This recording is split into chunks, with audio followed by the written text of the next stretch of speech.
Second experiment, resistance per unit length of the wire. Length of the wire given ಕೊಟ್ಟಿರುತ್ತೆ 2 meter ಇದೆ. ಹಾಗೆ this is same as your first experiment. First experiment ಏನಿದೆನೋ same circuit, almost same reading. First reading ಮಾತ್ರ 0 ಗೆ 0 note ಮಾಡ್ಕೊಳ್ತೀರಿ. Remaining reading same as before. So 0.1, 0.2 ಇತ್ತು, 0.2 ಗೆ 0.4, 0.3 ಗೆ 0.6. Similarly we get 0.4 ಗೆ 0.8. Later you will draw the graph for it. Graph of potential along x-axis V volt, along y-axis current I in ampere. Along x-axis 0, 0.1, 0.2, 0.3 difference ತಗೊಳ್ತೀನಿ. Similarly along y-axis 0, 0.1, 0.2, 0.3 difference ತಗೊಳ್ತೀನಿ. Scale mention ಮಾಡ್ತೀರಿ. Along x-axis 1 unit ಅಂದ್ರೆ 0.1 volt. Similarly along y-axis 1 unit ಅಂದ್ರೆ 0.1 ampere.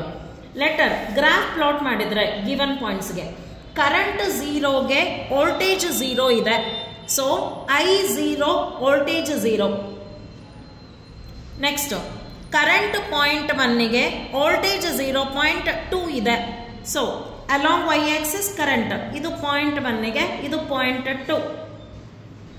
Next current 0.2 ಗೆ voltage 0.4 ಇದೆ.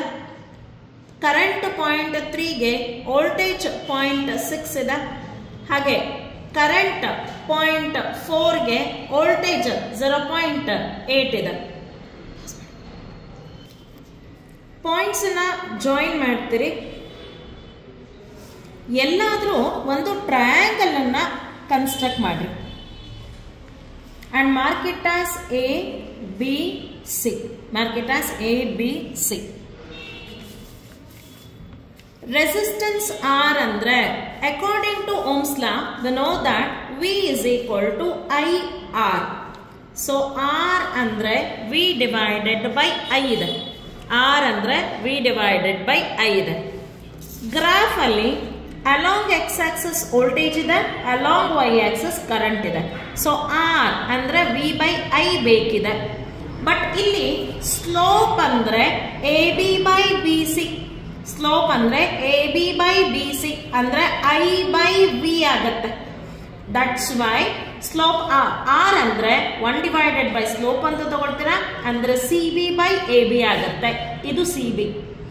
ಒಂದು box ಇದ್ರೆ 0.1, ಎರಡು ಬಾಕ್ಸ್ ಇದೆ 0.2 ಡಿವೈಡೆಡ್ ಬೈ AB. ಒಂದು ಬಾಕ್ಸ್ ಇದೆ ಅಂದ್ರೆ 0.1. 0.2 ಡಿವೈಡೆಡ್ ಬೈ 0.1 ಅಂದ್ರೆ 2 ಬರುತ್ತೆ. ಸೊ ರೆಸಿಸ್ಟೆನ್ಸ್ R 2 ಓಮ್ ಇದೆ. R by L ಅಂದ್ರೆ resistance per unit length calculate ಮಾಡಬೇಕಿದೆ. R by L, R 2 ಇದೆ ಡಿವೈಡೆಡ್ ಬೈ L 2 ಇದೆ. ಸೊ 2 ಡಿವೈಡೆಡ್ ಬೈ 2 ಎಷ್ಟಾಯ್ತು? 1 ಓಮ್ ಪರ್ ಮೀಟರ್.